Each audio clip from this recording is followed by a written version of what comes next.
So one thing I was curious about was the different types of learning. So when I was going through school, I'd be talking with my friends, and someone would say, you know, well, I learned auditorily best, or I learned from reading best, or I learned visually the best. I know now, certainly in higher education, I don't know about below that, but there's a lot of discussion about active learning and engaging the students in a more active way.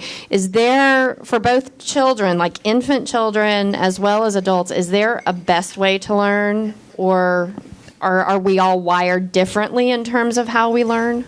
I was like, well, it's like a great question to have one of those psychologist answers of, well, it depends. I think you really hit it in terms of those individual differences. But I mean, so much of it is going to really fall back to attention. If we talk about the rats running through mazes, classic study in the history of psychology was taking rats and having some who would run through the maze, and at the end, they'd get their food or they'd get their cheese. And then another group of rats who were just carried through the maze. And they didn't really have to do anything. They just rode passively through the maze, following all the same turns and twists that the active rat did. And then you took and you put them in the maze, and if you just put them in the maze, they didn't look like they learned anything. But then you put them in the maze hungry and let them find the cheese once, and their learning jumped right up to where the learning of the active rats were. So really suggesting there that learning was a component of it, but getting back to that idea of motivation.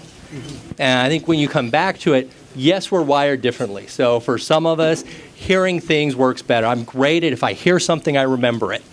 But reading things, so a lot of times I'll have to read something 2 or 3 times before I really catch it. So I think that's that individual difference. But key to it, again, coming back to that question, is that motivation.